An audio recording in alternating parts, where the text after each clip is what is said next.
Okay, welcome everybody. This weekend is one of the probably most exciting probably events and one of the reasons why we're so excited about being in the Big 12. Being able to start going into the third year, being able to start with a team like Oklahoma is awesome. Our guys are excited about it. Couldn't quit talking about it on Sunday night. I think we're anxious for the opportunity, fired up about the opportunity. I know that's going to play a bit, with the fan base, with the atmosphere that's going to exist Saturday night. I think it's going to be great. I know we're expecting a sellout night game, second night game of the year. We're going to be pretty fired up about that. Student capacity, I know, is already exactly where it should be for games like this. It's going to be awesome. We're kind of in a good spot right now with our team. Big win last week. Got to 2-1. Being able to host the number 4 team in the country. I don't know if it gets any better than that. So looking for our guys to have an awesome week. Preparation be great. The effort, I know we're gonna play hard. We've done that for 3 weeks in a row. Our kids' energy has been great. Can't ask anything more out of them. So just where we're at and what's ahead of us, I think everybody should be as excited about it as the coaching staff and our players are, and I know Oklahoma will be as well. When I think of Oklahoma, Coach Stoops, ton of respect for him. Is accomplished. More in his already career than is expected out of anybody. They're 3-0. They're good on all 3 sides of the ball. Their program is obviously in a healthy place. Won national championships, Big 12 championships, bowl games. Their coaching staff has a ton of continuity. Their schemes have been the same for going on a bunch of years. Coach Heupel on offense, Mike Stoops on defense. Guys do a great job, and they recruit well, and so they got great players as well. So, but when you think of them, to me, it's always been not about their defense. Their offenses have been extremely potent, but just because Coach Stoops is a defensive guy, I always kind of attribute his teams to a hard-nosed mentality, defensive mentality. They're every bit as good as they were on defense a year ago. They finished the year well on defense. They get to the quarterback, a much different team, different scheme than what we saw 2 years ago in 2012 here. They do a great job of getting to the quarterback. Their D-line is relentless. It seems like every dang D-line we play here in the month of September has been relentless. But they do a great job of getting to the quarterback. Got great pass rushers. The striker kid is an outside linebacker. They got 4 guys that are bigger than him that do a great job rushing the quarterback and putting pressure on him, but he's as good as anybody in the country when it comes to being disruptive, not only in the pass rush, but we'll get into some coverage stuff as well. Got great corners, got experience at linebacker and secondary, so will be a challenge for us offensively. We're clearly better than we were a year ago when we went to Norman on offense, but they're probably better on all 3 sides of the ball as well. Offensively, starts with their quarterback. Trevor Knight's playing great. Completely different guy than what he was game 2 a year ago. He's throwing the ball better. They've played him a lot in the first 3 games, even though they've had all 3 of these games in hand easily in the second half. They've played him a bunch, and you can tell that he's making a ton of strides to get better. He'll throw the ball, he'll run the ball. They do some run game with him. Regardless of who's at running back for him, it's always going to look the same. They've always had 2, 3, 4 guys that can go in there and play at a very high level. That's not going to affect anything that we do. Receiver-wise, the Shepherd kid is dynamic, as good of a slot guy as we'll face all year. They've always had big, athletic guys up front. They got 2 NFL tackles. They got, one of the guards returning, and then the center. They had to replace their all-conference, all-American center, but they're doing it with the coach's kid that understands what's going on. Special teams, they're solid.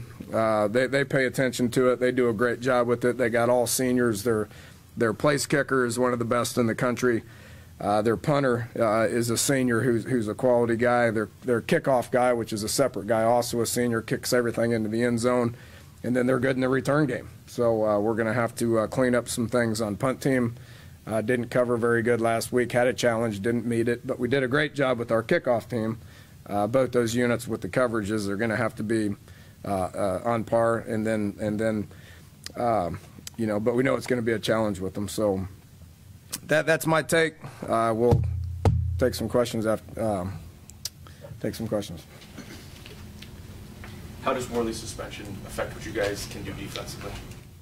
You know, because our depth is so good. You know, that's no different than any kind of injury that happens or any of that. So it's the next guy up. I mean, that's the mentality that we've had right now. Next guy up needs to get in there and he needs to play at a high level.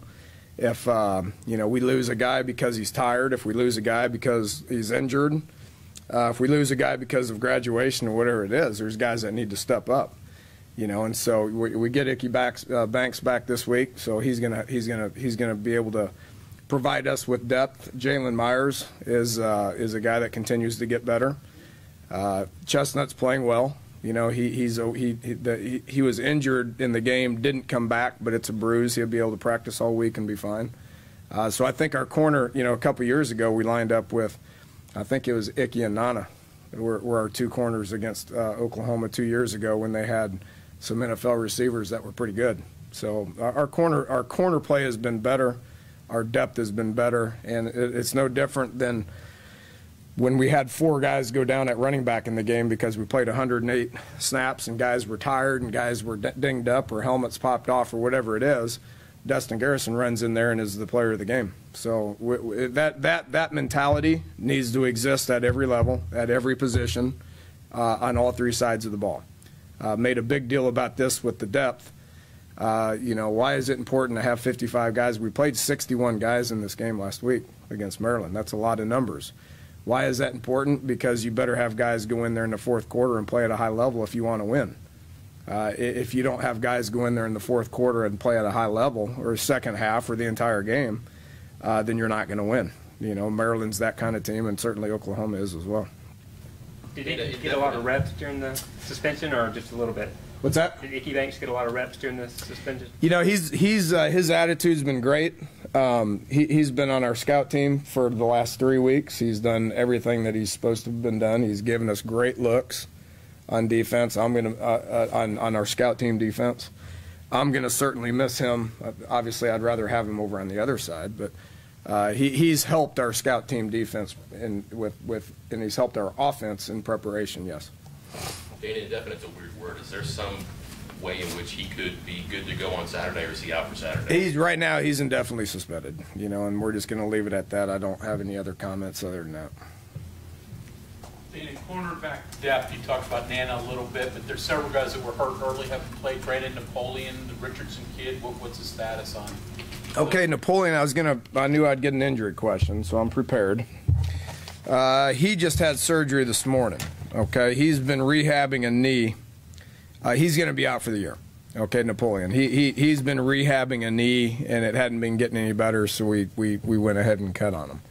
Keyshawn needs to. He had a knee as well, but it's not surgical. He's been back for probably a couple weeks. He just needs reps and he needs to get better. Nana was hurt.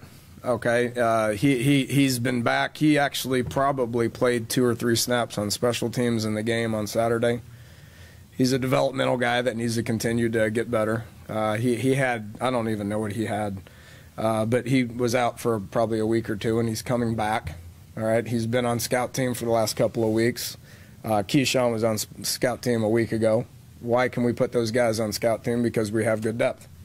So we need to evaluate those guys every week like we have, and we will put guys in positions that we feel like can help us win the game. Do you expect Humphrey to play? I'm sorry? Do you expect Humphrey to play? Yes. Yes. He was a game-time decision on Saturday. I know y'all saw him down there. We worked him out a little bit, and we just didn't feel good about it. Why didn't we panic? Because we put Isaiah Bruce in there, who's started a lot of games around here. Shaq Petaway was his backup, and we played well. So, you know, that's the mentality that needs to exist. And if it does, which right now it does, then guys need to go in there and they need to play at a high level and make the most of their opportunities and help us put ourselves in position to win. But yes, to answer your question, he should be ready to go. After watching the film from Maryland, defense played well at times, gave up really big plays at times. In your words, I mean, you describe what you saw defensively out of your guys? Well, they have good players. So, you know, I mean, you know, we had a busted coverage, and if you do that, Diggs is going to take it 80. We didn't come out of the halftime as ready to play as we needed to, and we will address that. And, you know, Brown got loose on us. You know, he's a good player. You know, other than those two, I think we played okay. You know, the first half, I don't think we did great on third downs. I don't have the exact numbers. I thought we needed to do a better job of getting off the field on third downs in the first half.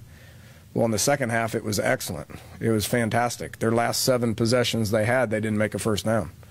That's winning defensive football. So, you know, and you better get used to it. You know, we don't like big plays and all that, but there's a lot of good offense that's about to be played in the Big 12. So you have if you give up a play, and the two other things defensively that I was thrilled with, there's never any panic on the sideline. Even when they scored on a turnover or a punt return, there was never any panic on our sideline. And our defense went out there and they did their job.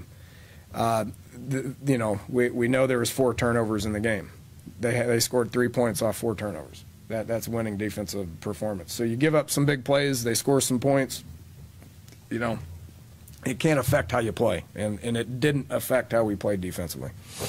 Dan, you seem to get some good pressure from the defensive line against Maryland. Do you see that being able to continue that against this veteran line from Yeah, better. I mean, they're going to throw it, so we better be able to get some pressure. Pressure seems better than it's been. Brandon Golson played like the guy I know he can play like that. You know, coming off his shoulder, he didn't play like that the first 2 games.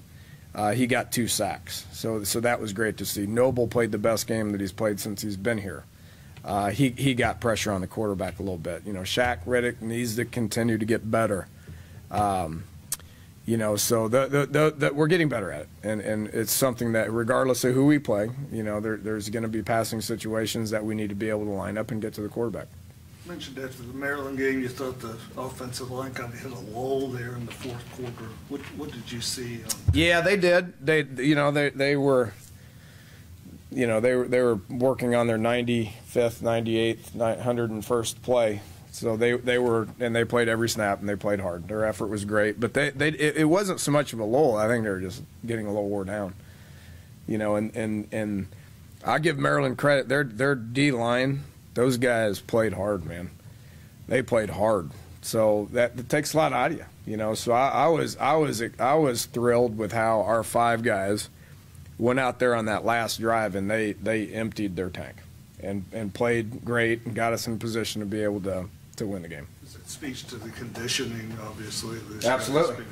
Yeah, I'd like to think that we can continue to snap the ball over 100 times, and those guys play at that kind of level all year. Mike and his staff's done a great job, you know. So yeah, they're where they need to be, and they did what they needed to do to help us win. Defensively, you played Alabama, obviously known for a pretty good defense. I think the argument could be made maybe that Oklahoma's just as good or maybe even better at a lot of the positions. Do you agree with that, or is that maybe too far? I would agree with that. They're both good. They're both real good. You know, both comparable last year. They were very similar last year. Oklahoma's got more people coming back. So, you know, whether they end up being better or statistically or whatever, it's the same unit. It's the same bodies. It's the same quality of coaching. It's the same expectations. They're 2 very, very, very similar. The expectations are similar on both teams. So, yes, whether they're better or whether they're not, I don't know. It's not for me to judge.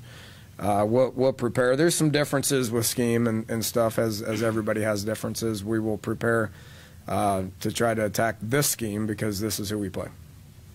Is there anything about, not just about Quint, but the entire passing game that surprised you so far?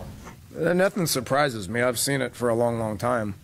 we're in a position where the timing's better.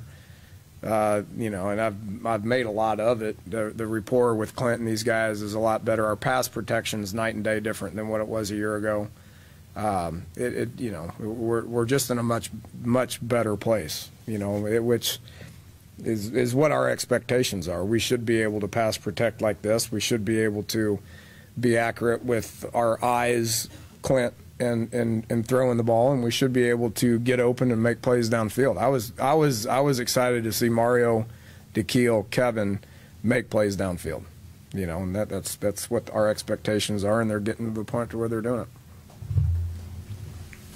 Not to compare your two guys now with Steven and Tavon, but is it different, or can you do things differently when you have two outside guys that are playing like this as opposed to an inside and outside guy?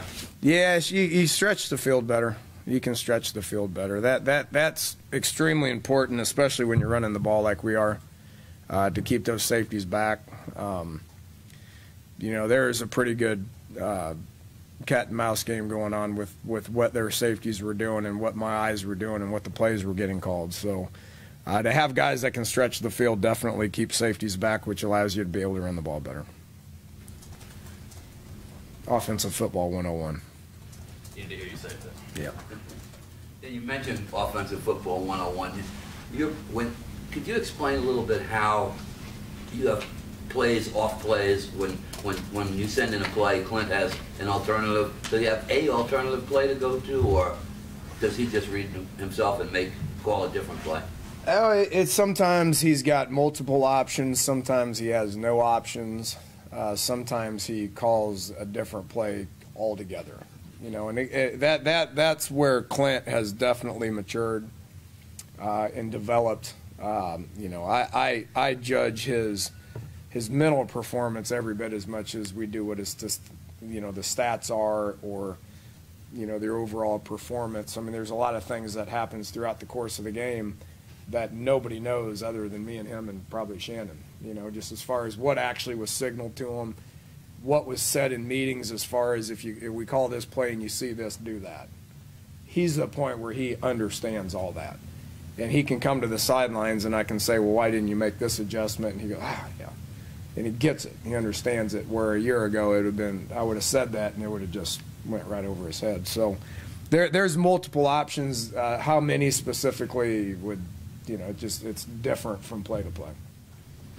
Is part of that being a coach's son? And you also mentioned the fact that he knows what's going on. Like he has a locker room presence.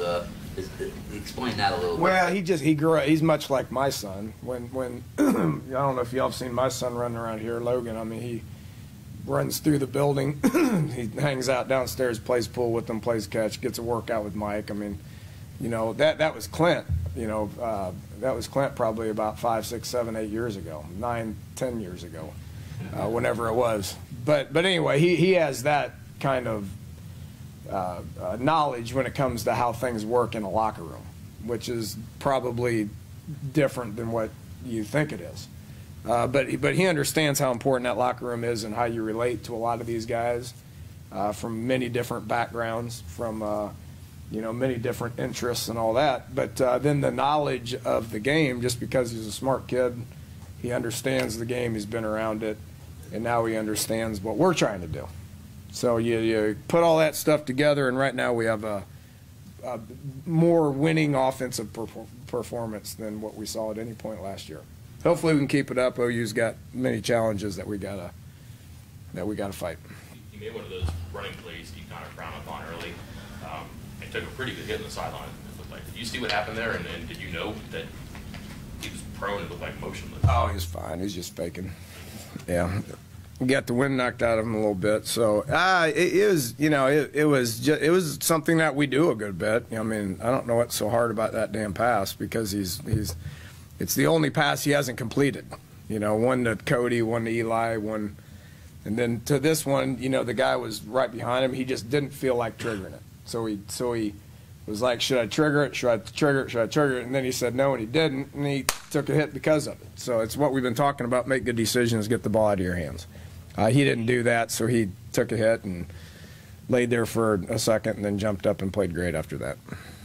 It's also that short side run. I guess I would have made the diamond. On the Terrible first call. down. I don't mind the fourth. I know what you're talking about. I thought the 4th and 1 decision was the right decision. The call was bad. It was a bad call. That's on me. Danny, you faced other mobile quarterbacks in Sims and obviously C.J. Brown. Is Trevor Knight similar? Obviously he runs it well, but similar styles, different styles? Are mobile quarterbacks all the same or some? Well, no, they're not. He's more dynamic. He's got more twitch. His ceiling's a lot higher. He's a sophomore. You know, those other guys are seniors. I think, you know, 5th-year seniors, 6th-year seniors, 7th-year seniors, whatever it is. But he's just getting started. You know, he's got a lot of football ahead of him. He's a big-time talent that is young and will continue to get better. But he's a little bit more dynamic with twitch and athleticism. You mentioned you'd like to run 100 plays a game and that. In this game here, Oklahoma will play fast too. They will. I mean, did you see 200 plays in this game, you think? A lot goes into it, you know. It could happen. It depends on if offenses are efficient and can get first downs and convert third downs. You know, whether we can, whether they can. A lot goes into that. Field position has something to do with that. So you can't. I mean, you look at them and Baylor last year, both pretty fast, and their plays were in the 70s. You know, so 100 plays in a game is a lot. I mean, having 108 is a lot. I mean, us being able to average 91 right now is a far cry from where it was a year ago at 71, which is a whole heck of a lot different than 108. So a lot goes into it. I'm not going to sit there and study it. I'm going to call plays, and hopefully we get first downs. All right. Thanks. Thank you.